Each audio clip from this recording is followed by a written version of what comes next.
I never believed I could do it. I've always believed I could do it. If you come at the king, you best not miss. Acknowledge us. Hey, guys, Red Carpet Ring. We'll talk about why NXT top champions are in trouble, why Oba Femi and Tony D'Angelo have the same problem. Get the lights up in the Red Carpet Ring. Let's get into it. He his first defense was against Nunzio. He defeated Shawn Spears, Ethan Page, and Ridge Holland. Not a bad resume for your championship title reign. But the thing about it is, we got to look at the men's roster. And we got to remember, we got to remember here when Tony D'Angelo is a well-accomplished superstar for NXT. He's held all the gold except for the NXT Championship. We got to keep that in mind. So, the thing about it is, we gotta understand that what makes who's strong and who don't. Because we gotta remember here, Tony D'Angelo, and he's a very interesting character. He's a very interesting character. Let's keep that in mind. He's an interesting character. He has the family, he has a stable, the whole mafia gimmick. It's good. I like the character a lot. I like Tony D'Angelo. He's worked his way. He's been in NXT for quite some time now. Quite some time, I will say. So the thing about it is with that, it's, Tony D'Angelo, he's good. He's good. I like him as champion. I have no problem with that at all. And the thing about it is, we know that, Tony D'Angelo, he got the good character. He got the good gimmick and everything. But the thing about it is, Tony, since he did, he is the current champion and all, we got to keep in mind why will we mention him in this light of, as a good champion? What puts him at that, as that spectacle? What puts him there? What makes him, what makes it stick with him? Well, the thing about Tony D'Angelo is he won a North American Championship, like I said, for Oba Femi. That was probably the biggest moment of his career. And since that was the biggest moment of his career, we got to keep in mind he has a good rivalry with Oba Femi. He had a good rivalry with him. He didn't win at NXT No Mercy, but he did win later on. I think I want to say the second episode of NXT on CW, and then he retained the title of Halloween Havoc. So think about, I'm saying with Tony D'Angelo, there's no opponents. And let's look at the NXT men's roster. Let's look, shall we? No particular order. These are all the men that's on the roster. We got Shawn Spears, who we already defended against. Shiloh Hill, Tank Ledger, who's in tag team. Trick, who already held the title. Tavion Heights, Tyreek. These two are tag team. I'm really going to mention the singles guys. I don't want to touch on the tag team. Wesley held the belt already, unless he challenged it again. These other guys, we ain't even seen them on TV. Then we look here. Maybe Eddie Thorpe, possibly. Ethan Page already challenged for the belt. Jasper Troy, I heard about him. Oba Femi actually mentioned him in the interview. Javon Evans, maybe Josh Briggs, possibly. Maybe him. Kale Dixon. And these are other guys, Wolfgang, Wesley, and Yo Hashi, if you didn't see that before. Let's look at the rest of the roster. Malik Blade, Mark Coffey. Stone is the assistant GM. We know that. Nathan's a tag team champion. Maybe him after they lose the belt. Noam Dar still hurt. Rich Holland just challenged. He just lost the belt. Lost the match. Or Mensa maybe. For someone like Tony D'Angelo, he really don't have that many opponents. The only one I could think off the top of this list of everything I see, we can throw. I mean that this has got to be Oba Femi now. I would say maybe. If I look through this list, possibly Javon Evans.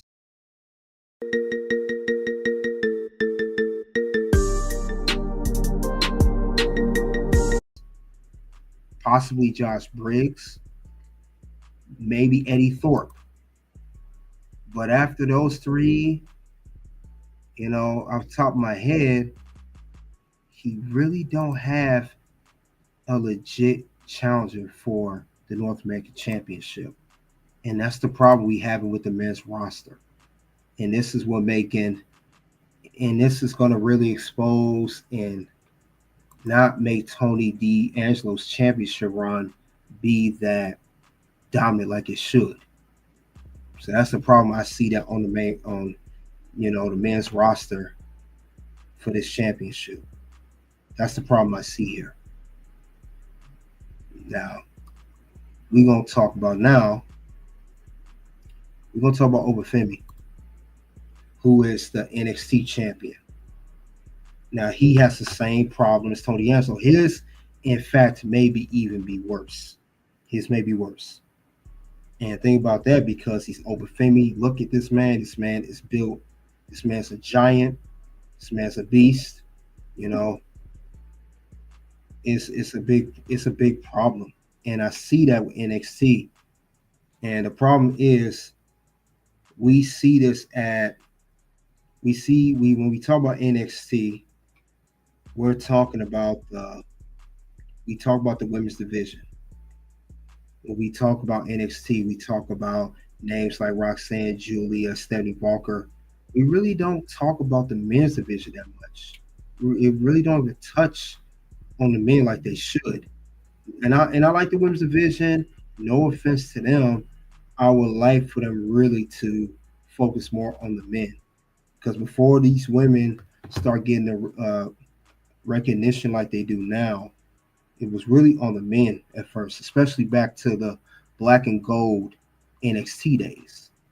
And for those who watched the NXT Gold days, like myself and others listening right now, you know that they're not really focused on the women that much. But now they are, and I think they're lacking in the men's division. And Oba Femi, we can look right now. I mean, Oba Femi, we know that he did his thing in NXT New Year's Evil. We know that he had the triple threat against Trick, the previous champion, and Eddie Thorpe. We know that he shut it down, and then he later became the NXT champion that he currently holds right now. Now we look same thing with like I did with Tony D'Angelo. Let's look. We gotta see what's going to happen because this is not a good thing to have, especially if you have an Oba Femi as a staple of your division holding the top title. Tony D'Angelo, he can mask it. I found several names that I could try to find out of the roster. But Oba Femi is going to be more difficult. This guy was undefeated for a long time before losing the belt to Tony D'Angelo. For a long time. But he's going to be more difficult to try to have a legit challenger for the NXT Championship. Now let's look over the roster again, but this time with Oba Femi, not Tony D'Angelo. Let's just look down. Let's look down, shall we? Shawn Spears, no. Besides Trick Williams, I don't see any other challenges. So that's already one page. Eddie Thorpe already challenged him. We know Trick was on the other page, challenged them. Ethan Page is not challenged for NXT title no more. That's why he's in the story he's in now. Former NXT champion. Javon Evans is a possibility. He's tall. He's a high flyer. He can go toe-to-toe over. Maybe Josh Briggs. Possibly. I don't see anybody else on this page. And then we look on this page. Unless Andre Chase bounced back from losing Chase U, they put him in the match. I don't see him that happening either.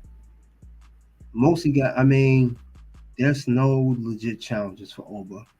I only came up with two names, and that was Javon Evans and possibly Josh Briggs, because they're working on Josh Briggs right now. He went to Japan. He's with but he's more of a tag team competitor. That's really reaching. I would say Javon. If you take him out, Javon, everybody else has challenged Oba or Eddie Thorpe here and Trick Williams here. And that's the problem we are having. We're having this problem with Oba Femi. He's a great champion, great dominant. He's all around. He's good on promos. His in-ring work is amazing. You know, his timing is good, very good timing. His in-ring psychology is getting better and better, but he don't have no opponents. Shout out to Figure 4 TV. He talked about this. He made a video about this, that Oba Femi's current NXT Championship run is equivalent to the Ultimate Warriors Championship run back in the 90s. If you guys remember Ultimate Warriors, only WWE Championship run. He said that's the same thing, and I Batch it, set it, post it. agree. What can you do with this run? The only thing I can say, you could have a series of matches with Oba Femi. You can have one opponent challenge him and have a series of matches and let the opponent get some offense like Eddie Thorpe did. But other than that, I don't see this. It's really going to ruin his championship run if it's not booked correctly. You're going to have to get people from TNA. You're going to have to get people from Noah, like Omos, and you're going to have to get people from main roster. And I said this before, but I know he did an interview and he talks about, you know, very well spoken. He is the future of this whole division. But we going to he talked about, this was on No Contest Wrestling Podcast with O'Shea Jackson Jr., Ice Cube's son, and I forgot the other guy's name. But he did a good interview about it. And it's honestly one of my favorite matches to watch and participate in as well. Now, back in 21, you know, you were part of the WWE's NIL Next in Line program. Like you said, you got that email and you realized it was legitimate. So just tell me this, man. What was it like the first few times you stepped into a wrestling ring and had to take a bump? And how long before you questioned, like, is this something I really want to do? For me, I commit. So if tomorrow I said I wanted to go and sell, you know, cars or something, I would commit to it. Like, so that's just the kind of person I am. So once I got hired, I was just like, oh, I'm all in, like, no matter what. Like, even if it required me to, you know, take a hammer to the head every day, that's what I would do, because I'm committed like that. As far as the bumps and how they were when I first started, they were definitely awkward to do. It's your body naturally does everything in its power to protect itself, and then for you to willingly put your own body in danger, it's just the biggest contradiction your brain can't even comprehend. So that's what taking my first bump was like. Now, right? But you know, also we spoke about Omos, who, you know, went over to Noah, you know, just working on his craft. Hopefully he comes back a bigger star than when he left. He's a big man, a giant in wrestling. You're a big man. So when you're down in NXT, who is down there working with you to teach you how to work like a big man should? It's Ivar. So Ivar, okay, for the past I want to say almost 2 years now, actually, because he's been coming down for a while. He hosts. He handles a big man class where we have me, we have OTM, we have Hank and Tank, and we have some other, you know, names that are not quite on TV yet, so I don't want to throw them out there. Jasper Troy. Yeah. But you know, the world hasn't seen him yet. I think when Jasper comes out, it's going to be something special for sure, because you think Oba Femi is big. Wait till you see Jasper. But yeah, Ivar's been teaching us for the past almost 2 years, this big man class, teaching us big man psychology, because there's a specific way you work when you're, you know, my size. Once you're a certain build, once you're like 6 foot and above, and you have a certain level of, like, you know, thickness to your frame and your physique, you automatically qualify as a big man. There's no debate about it. Especially in NXT where we have, you know, a lot of high flyers. You will more than likely be bigger than most of the roster, so you have to work that style. So shout out to Ava for, you know, coming down and, you know, teaching us and, you know, finding time in his busy schedule to show us the way. Right.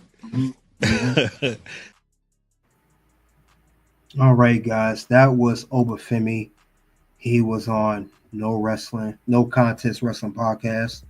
He talked about the NIL program, and he also talked about Ivar, who's one half of the current world tag team champions of War Raiders, come and teach a big man class. Did you guys know that? I didn't know he came and taught a class. That's amazing. So good job by Ivar. Well, than that though, guys, that's all I have regarding of the NXT men's division. Have a problem. 2 champions, but no real legit opponents. And of course, we talked about NXT Oba Femi defense, NXT title against Eddie Thorpe, North American title defended. You guys let me know what you think of that interview and the whole thing about the 2 champs defended. Do you guys agree or disagree? And what you thought of the recent episode of NXT? Greatly appreciate it. Soon 2 videos will pop up, guys. All right, that's all I had regarding why Oba Femi and Tony D'Angelo have the same problem, why NXT top champions are in trouble. You guys let me know what you think of that. Soon 2 videos will pop up, guys. You guys click the links below. You already know what it is. OUT.